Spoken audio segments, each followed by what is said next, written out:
Hello, I'm Dr. Jigar Bachchan, occupational therapist.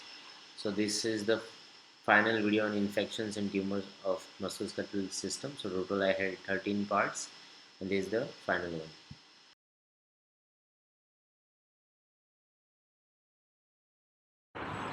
So before in detail we have talked about the osteomyelitis, that is acute, chronic, and different things are and different things related to that. That is neonatal osteomyelitis as well, the pathogenesis, the diagnosis, the spondylodiscitis. So everything we have just confirmed before and had a brief about it. So now let's talk further about the other topics. There are also we discuss about the special forms of chronic osteomyelitis like Gary sclerosing osteomyelitis, and you have the chronic recurrent multifocal osteomyelitis, that is CRMO, specific osteomyelitis tuberculosis, and the BCG osteomyelitis. So now further we'll go in detail about the other things like infectious arthritis. So the infectious arthritis means infectious purulent arthritis, though. So it is purulent arthritis. So the infectious arthritis uh, has means in this there are certain principles of diagnosis and therapy, and are broadly the same in children and adolescents as in adults. So only some particular features are different. So in this course, I'll be just brief out the infectious arthritis. Also, we'll go in detail in the further other classes. So we see that the etiology and localization. If you see that, unlikely the adults, infectious arthritis in children at most always occurs as a result of hematogenous dissemination, either directly into the synovial fluid or via a metaphysis into the joint. So the osteomyelitis sites close to a joint can also initially cause effusion, primarily without microbes actually. And if you see that this subsequently it provokes the secondary infection of the joint as a result of a penetration or perforation. So that is the things which you see in already. Also, so in detail, if you see that the very typical in children and adolescents. So the bacteria generally enters the metaphyses of the long bone as a result of bacteremia due to the specific vascular anatomy, is spiral anterioles. It is particularly easy for the bacterial colonies to develop in the metaphyses. So phagocytosis, I mean the phagocytes are basically associated with the vascular tissue which are absent around the vessels. So this encourages the bacterial damage to endothelium with secondary thrombosis resulting in necrosis of the otherwise exceptionally well vascularized metaphyses. So basically the source of infection remains unknown as such, maybe nasal or oral cavity, skin, respiratory, gastrointestinal tract, uh, urogenital system, and others. So that's why the site of infection remains restricted locally and leads to metaphyseal osteolysis. So if the process is not halted through the therapy, you can say, so this results in further things like subperiosteal abscess and infectious arthritis. So that's why. So in the infectious arthritis, so this was a basic understanding of how the infections takes place. It's also same in acute hematogenous osteomyelitis.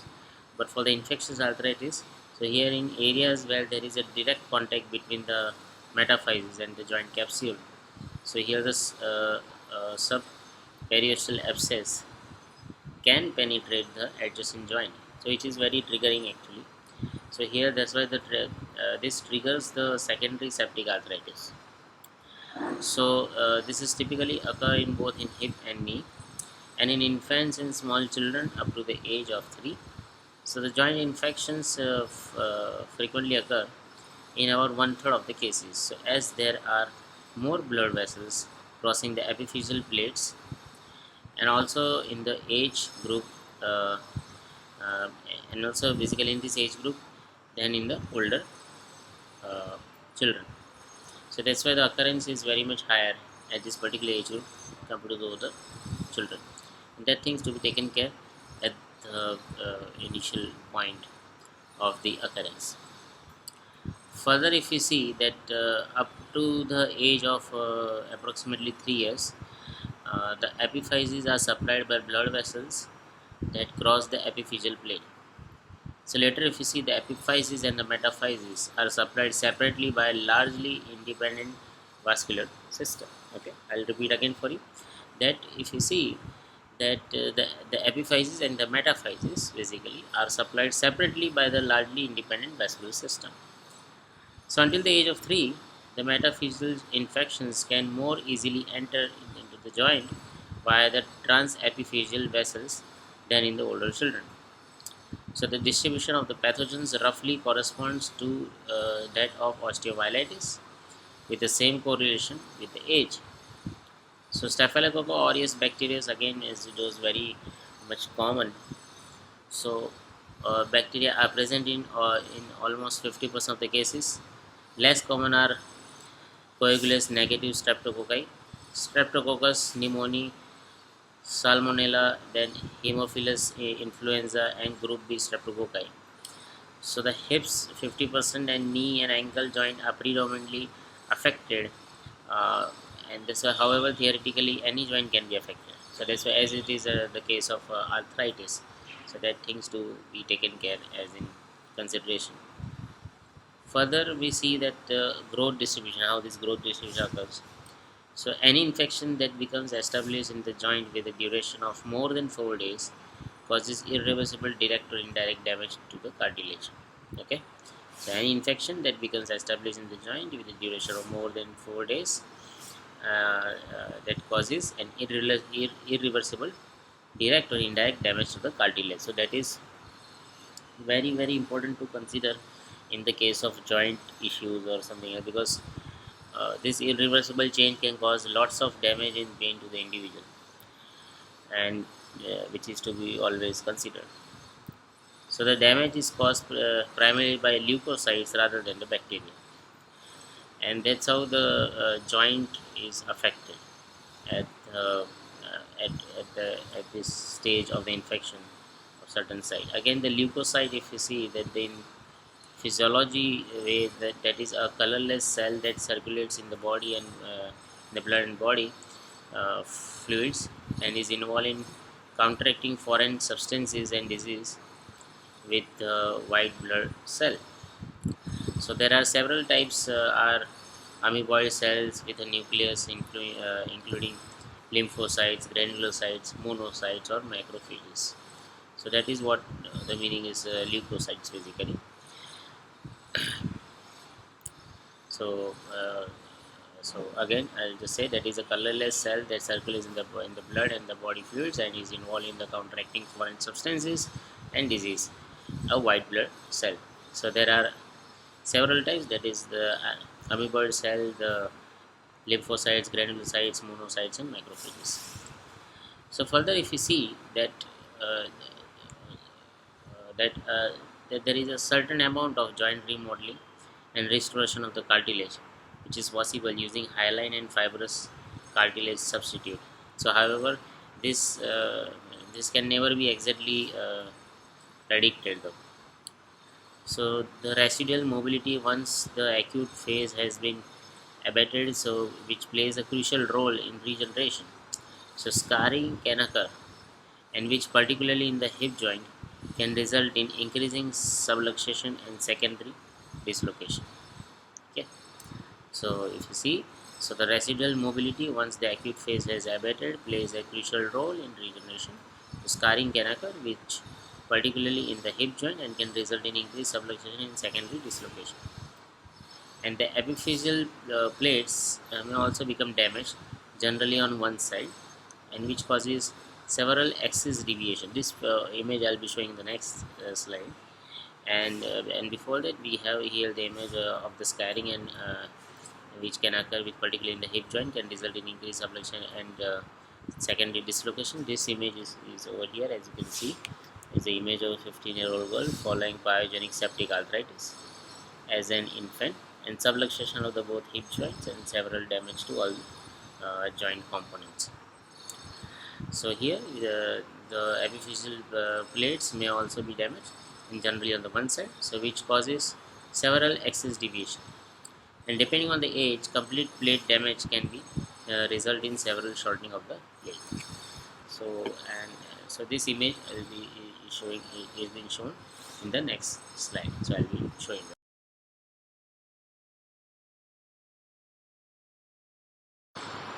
So now in this slide you can see the image which I was describing, that there is a uh, uh, the epiphyseal plates are damaged on the one side, and because of that there is a severe axis deviation, and this again depends on the age and complete plate damage, and which can result in shortening of the leg. So there can be limb length discrepancy then. So that is very much important to understand. If in these clinical features if you see, so the diagnosis in infants is particularly challenging. The child no longer spontaneously moves the affected extremity and resists attempts at movement by the parents. So there is often no fever, and however the child seems unwell and appears to be suffering from sepsis. So that is the main thing which you see, because the child has the kind of infection, sepsis, and that causes further issues, the complications, and many other things. So in older children, fever is an obvious primary symptom in around 85 to 90% of the cases. In addition to joint effusion, also the predominant symptom which we see is a spontaneous onset, painful limitation of range of motion of the affected joint.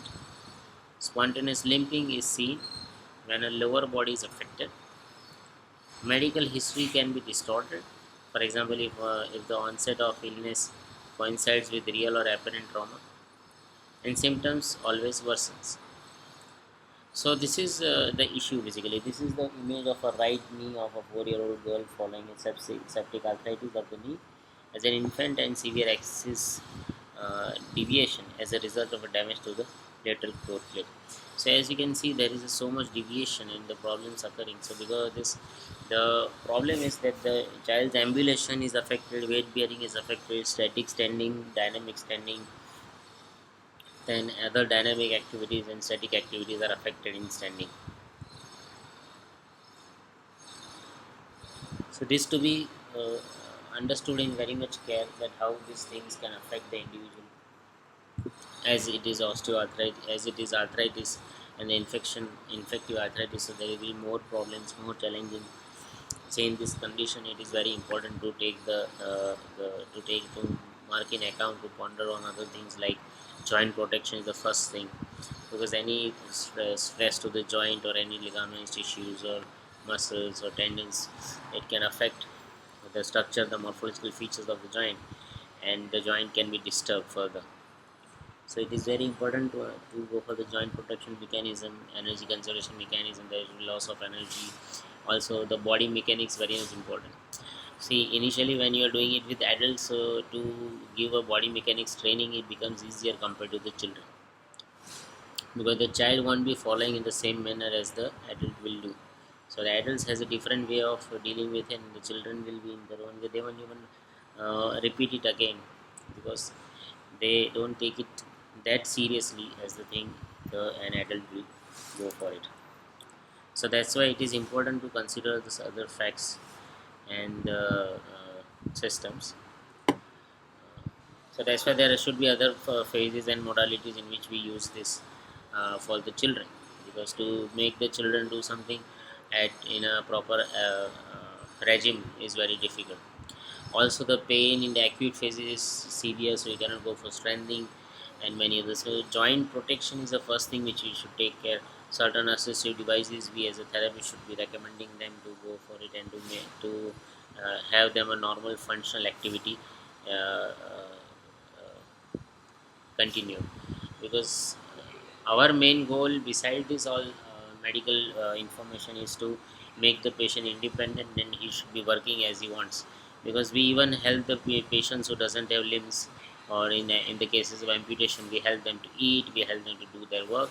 So here also the joints are very much disturbed, the limbs are very much disturbed because of the infection, because of the disease, but we still have to make the patient perform at the independence level to the maximum of his abilities.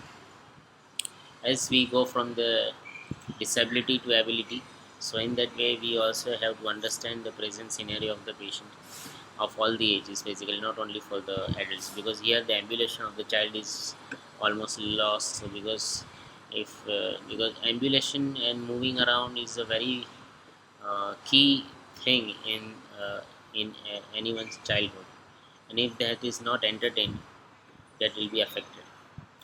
So to have this particular phase is very big, because see, it's not only the orthopedic condition, because the child is a growing, is always in a growing phase. So his normal development, and which is the actual requirement of his characteristics, his personalities, everything dependent on it, because we also study the pediatrics and the stages of development of the child, and through every phase which he goes, both cognitively and physically. So that is very much required, and he should be interacting of his age groups, playing the games of his age groups. That is very much important. So that's why he is sitting back home, because of the problem is not the only sole solution. So we have to help the child in every aspect, so that he participates in a very safe and legitimate manner with his own age group. Also, if you go further in the thing that the diagnosis and the treatment, if you see, so the emergency aspiration in all febrile patients with joint effusion, so is sometimes necessary as an emergency point. Again, diagnosis is made on the basis of the effusion of the for the knee. Also, clinical symptoms as a rule of the ankle joint, and as a rule for the ankle joint, and also for the elbow, and ultrasound for the hips and other joints if there is a doubt. So that all things to be considered and to be kept in mind. Also, as a part of the preparations for aspirations of the joint diffusion under general anesthesia, the certain l- laboratory tests are also supposed to be carried out, like three blood cultures at 30 minutes intervals, ESR, erythrocyte sedimentation rate, CRP, C reactive protein, differential blood count. So this is all very much important as a test, laboratory test basically. And X-ray imaging to exclude an osteolytic site of the infection in the adjacent bones. Aspiration is the first line therapy and also supports diagnosis. So if the synovial fluid specimen is clear, it is necessary to wait for the bacteriological results. Because if it is cloudy or perhaps even purulent, so if you say that the arthroscopic lavage is immediately carried out under the same anesthesia and antibiotic therapy, and is initiated at this particular point. This I'll be discussing later in the when we go in detail about the infectious arthritis. But this is just I'm giving a brief of it. So in the post-infectious deformity, now this is very much important, because as I was speaking before, that it is important to take care of the joint, of its integrity of the joint and everything. So that's why if there is post-infection deformity, this is another problem, is a big thing. So post-infectious deformity generally present complex and different treatment challenges, like extensive joint destruction, which is often a tragedy for a child. In children, stiff joint should not be accepted too soon, even when associated with serious contractures. Also, in many cases, if you see, with aggressive, consistent, and long-term mobilization and therapy, which is it is possible to restore function of your child's uh, severity with the child who is severely damaged joints, and also to the enormous potential for remodeling. So this all is very much helpful. There's a rehabilitation at the initial phase or every phase is very much important to restore the function of the individual, and this requires repeated manipulation under anesthesia and intensive post-operative therapy with epidural pain relief as well as the subsequent long-term rehabilitation and therapy. So this is all very much important. So there are certain other things to be taken care when you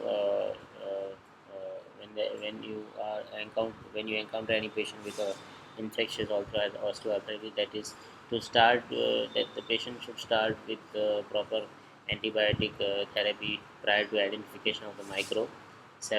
Means several items must be made if necessary. So antibiotic therapy should be there because we have to get rid of the infection first. Immobilization for longer periods is very much essential. Omission of the surgical exploration if there is an abscess or sequestrum with acute osteomyelitis, that is to be considered. Then antibiotic treatment of the primary chronic osteomyelitis without previous surgical debridement, and omission of the joint leavage if uh, infectious arthritis is present. So these all things to be considered when you are actually seeing any patients with infectious arthritis or any child with infectious arthritis. So that is to be considered, that these all things to be kept in mind: the energy conservation technique, joint protection, body mechanics, and other forms of activities to be taken in account at every stage. So that's all for the infectious arthritis as a brief, and we'll be talking further in the detail in the next courses. Thank you.